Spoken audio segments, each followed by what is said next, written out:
저는 오늘 하나님의 영광이 무엇인지 함께 나누려고 합니다. 무릇 시장에서 파는 것은 양심을 위하여 묻지 말고 먹으라. 이는 땅과 거기 충만한 것이 주의 것임이라. 시장에 가면 고기도 팔고 과일도 팔고 먹을 것이 참 많죠. 시장에는 우상 신전에 바쳐졌던 그런 고기나 과일, 음식들이 시장으로 나오는 경우가 있습니다. 이런 물건들에 대해서 그냥 묻지 말고 사서 먹어도 된다라고 말하는 겁니다. 모든 짐승과 과일은 다 하나님의 것이기 때문에 그렇습니다. 불신자가 믿는 사람을 초대를 했습니다. 가정에. 유대인은 이방인들과 함께 식사하는 것을 부정하다고 해서 금합니다. 그리스도인들은 그런 거 따지지 않아요. 누구와도 함께 식사를 하고 또 복음을 전할 수 있습니다. 나오는 음식이 신전에 바쳐졌던 고기든 그렇지 않든 예수 믿는 사람에게는 별로 신경 쓸 이유가 없어요. 음식이 우리를 더럽게 하는 것이 아니고 음식은 다 하나님의 창조물로부터 나온 것이기 때문에 그렇습니다. 오늘 본문 말씀에는 하나님의 영광을 위해서 먹지 말아야 할 상황에 대해서 이야기합니다. 음식을 먹는데 말하는 거예요. 이 음식은 우상에게 바쳐졌던 재물입니다. 그러면 먹지 말라는. 왜? 내가 먹을 자유가 있어요. 말씀에도 어긋난 게 아니에요. 그런데 내가 먹음으로 말미암아 그 사람이 실족할 수 있고 상처받을 수 있기 때문에 그렇다는 겁니다. 이방인들은 어려서부터 신전을 또 우상을 섬겼던 사람들이에요. 신전에 바쳐졌던 음식을 먹는다라고 하는 것은 그 신을 믿고 따른다라고 하는 의미가 담겨져 있어요. 저거 귀신에게 드렸던 음식인데 이렇게 생각을 해서 예수님을 믿지 않고 실족할 수 있다는 겁니다. 그 사람을 위해서 먹지 말아라 그렇게 말씀하는 거예요. 그러므로 만일 음식이 내 형제를 실족하게 한다면 나는 영원히 고기를 먹지 아니하여 내 형제를 실족하지 않게 하리라. 그래서 사도 바울은 자기가 신전에 바쳐졌던 음식을 먹음으로 믿음이 연약한 자들이 실족할까봐 나는 영원히 안 먹겠다. 그렇게 이야기하는 겁니다. 이 말씀을 통해서 깨달아야 할 중요한 원칙이 있습니다. 그런즉 너희가 먹든지 마시든지 무엇을 하든지 다 하나님의 영광을 위하여 하라. 유대인에게나 헬라인에게나 하나님의 교회에나 거치는 자가 되지 말고 나와 같이 모든 일에 모든 사람을 기쁘게 하여 자신의 유익을 구하지 아니하고 많은 사람의 유익을 구하여 그들로 구원을 받게 하라. 하나님의 영광을 위해서 내 자유보다는 사랑을 먼저 택하라. 그렇게 말씀하는 겁니다. 사도 바울이 먹을 자유가 있지만 사랑 때문에 안 먹겠다. 그렇게 말하는 겁니다. 그들이 실족하면 안 되기 때문에 하나님의 그 구원의 복된 삶을 계속해서 누려야 하는 구원받을 사람이기 때문에 그렇다는 겁니다. 이게 하나님께 영광을 돌리는 일이다라고 하는, 예수님께서 철저하게 이 기준으로 사셨습니다. 하나님의 능력을 자신을 위해서 하나도 쓰지 않습니다. 40일 금식하셨어요. 배고프지요. 돌을 떡으로 만들어서 먹을 수 있는 능력이 있어요. 그런데 거절하세요. 가난한 배고픈 백성들을 위해서 물고기 2마리와 보리떡 5개로 그들을 배불리 먹이십니다. 앞을 못 보는 자의 눈을 뜨게 해주세요. 귀신을 내쫓아 자유케 해주세요. 주님은 능력이 많으세요. 자기를 위해 쓰지 않으세요. 십자가를 지시는데 침을 베고 조롱하고 창으로 찌르고 채찍으로 때리는데 예수님은 기도를 하세요. 하나님 아버지, 저들은 저들이 하는 일을 모릅니다. 용서해 주세요. 다른 사람의 유익을 위해서 사신 분이 예수님이다라고 하는 것. 우리도 하나님의 영광을 위해서 살아야 되는 사람입니다. 하나님께 영광을 돌리려면 어떻게 해야 될 것인가? 3가지를 나누려고 하는데요. 첫째는 섬길 자유를 누리는 겁니다. 모든 것이 가하나 모든 것이 유익한 것이 아니요 모든 것이 가하나 모든 것이 덕을 세우는 것이 아니니 누구든지 자기의 유익을 구하지 말고 남의 유익을 구하라. 기독인은 가장 자유로운 주인이며 누구에게도 종이 아니다.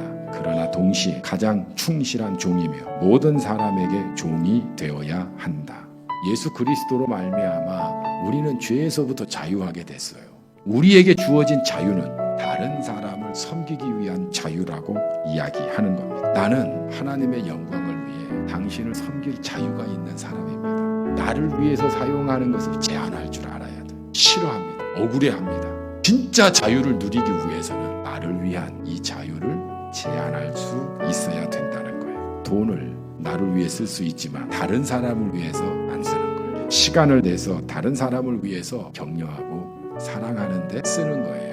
누군가 허물을 말할 수 있지만 우리는 허물을 말하지 않는 자유를 누리는 거예요. 누군가 잘못하면 비난할 수 있지만 비난하지 않는 그런 자유를 우리는 누려야 진짜 자유다라고 하는 겁니다.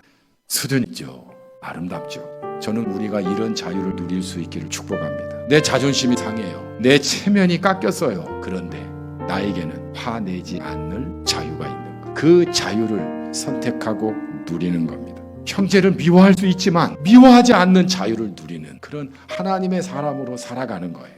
저는 이런 참된 자유를 누릴 수 있기를 바랍니다. 오히려 헐뜯지 않는 자유, 용서하는 자유, 섬기는 자유, 사랑하는 자유, 이런 자유를 누리는 믿음의 사람이 되시기를 축복합니다. 두 번째는 결과보다 처음 마음으로 사는 겁니다. 너희 안에서 착한 일을 시작하신 이가 그리스도 예수의 날까지 이루실 줄을 우리는 확신하노라. 봄에 벚꽃이 많이 피죠. 똑같이 피지 않습니다. 어떤 나무는 일찍 펴요. 또 어떤 벚꽃은 지고 있는데 그때서 피는 벚꽃나무도 있어요. 인생도 똑같습니다. 일찍 피는 인생이 있어요. 그런데 늦게 인생도 있어요. 중요한 게 뭔 줄 아세요? 주님을 위해 꽃을 피우고자 하는 마음입니다. 학생들이 예수 믿고 내가 주님을 위해서 공부해야지. 직장인들은 내가 주님을 위해서 열심히 돈 벌어야지. 또 부모들은 자녀를 낳고 자녀가 주님의 영광을 위해서 정말 훌륭한 자녀 되기 위해서 열심히 키웁니다. 우리가 원하는 대로 되나요? 잘 되지 않습니다. 중요한 게 뭘까요? 주님을 위해 꽃 피우겠다고 하는 그 마음이 중요하다라고 하는 거예요. 내가 잘 돼야 하나님이 기뻐하시고 내가 안 되면 하나님이 나를 사랑하지 않고 버려진 사람이고 그런 겁니까? 아니에요. 주님을 꽃 피우겠다고 하는 그 마음이 중요하다라고 하는 거예요. 여러분, 진짜 중요한 것은 우리의 그 첫 마음이에요. 주님을 위해서 내가 살겠다고 하는 그 마음. 성공해도 하나님의 영광이 안 될 수도 있어요. 불법으로 죄 가운데 성공하고 그게 하나님의 영광이 됩니까? 한 청년이 믿음이 좋은 청년인데 취업을 위해서 참 오랫동안 준비를 했습니다. 하나님, 이번 시험에 꼭 붙게 해주세요. 불합격 통지를 받았어요. 너무 속상했어요. 밤에 기도를 하기 시작했습니다. 하나님이 이런 감동을 주세요. 너를 망하게 하려는 것이 아니다. 내가 너를 더 좋은 길로 인도하고자 하기 때문이다. 그런 감동이 밀려왔어요. 하나님께 감사드리면서 감사 헌금 봉투를 썼습니다. 하나님, 제 기도를 들어주지 않으시고 실패하게 해주셔서 감사합니다. 이 실패가 축복의 시작이 되기를 믿고 감사의 마음을 드립니다. 한결같이 주님을 위해서 꽃 피우려고 하는 마음이 항상 있기를 바랍니다. 주님을 위해 꽃 피우겠다고 하는 그 마음이 그대로 예수 그리스도에 의해서 이루어진다라고 하는 사실입니다.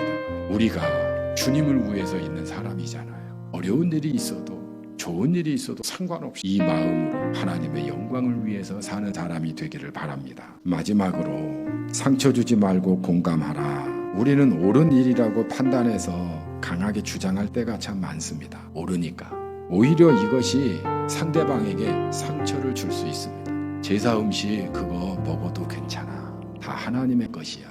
아무리 얘기해도 그 사람은 이방 세계 속에서 신전에서 드려진 음식은 귀신에게 바쳐진 것이고 그 신을 따르는 사람이라고 고정관념화돼서 생각하고 있는 사람인데 이해가 안 되는 그런 사람의 마음에 공감을 해주어야지. 그것이 옳다고 강요하면 오히려 예수 그리스도께로부터 멀어질 수 있다라고 하는 겁니다. 상처가 된다는 거예요. 제가 금식 기도하면서 제 목회를 한번 돌아볼 때가 많습니다. 이것이 하나님의 뜻입니다. 여러분 이렇게 해야 합니다. 강하게 밀어붙일 때가 참 많았던 것 같아요. 어떤 사람은 상처를 받아요. 옳은 말씀인데 상처가 되고 관계만 나빠지는 경우들이 있어요. 아마 여러분 중에 계실 거예요. 용서해 주시기 바랍니다. 더 중요한 게 있어요.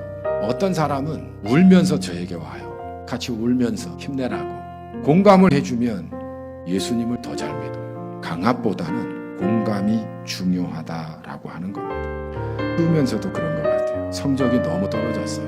그러면 이게 성적이냐? 돈 들여 학원까지 보내주는데 여기에 틀린 말이 있습니까? 이 말을 듣고 공부 열심히 하나요? 내가 공부하는 기계야? 아니 성경에 그런 말이 있어? 반항합니다. 공감이 필요하다라고 하는 거예요. 우리 교회에 연세 많으신 장로님들도 계시고 집사님들, 권사님들도 계세요. 주일날 아침에 나오는 게 이거 쉽지 않습니다. 허리도 아프고 다리도 아프고 정말 깍듯하게 해주셔야 돼요. 장로님 고맙습니다. 권사님 고맙습니다. 자꾸 힘낼 수 있는 그런 공동체가 될 수 있기를 바랍니다. 이것이요 하나님의 영광을 위하는 일이다 라고 하는 겁니다. 예수님께서 십자가를 앞에 두고 기도하셨습니다. 십자가를 지십니다. 하나님의 뜻을 위해서 그렇습니다. 하나님의 말씀에 순종한다는 것이 옳은 줄 알지만 힘들어 어려워 그럴 때가 많아요. 하나님의 일을 할수록 속상한 일이 많습니다. 오늘 하나님께 영광을 올려드리는 이 삶을 믿음 안에서 살 수 있기를 바랍니다. 하나님의 영광을 위해서 다른 사람을 유익하게 하는 그런 자유를 누리는 하나님의 사람 되시기를 바랍니다. 그리고 주님을 위해서 꽃 피우겠다고 하는 마음, 잘 돼도 안 돼도 결과에 상관하지 마시고 그 마음으로 계속 가는 겁니다. 상대방에게 격려하고 공감하는 말로 상대방을 행복하게 만들어주는 그런 하나님의 사람이 되시기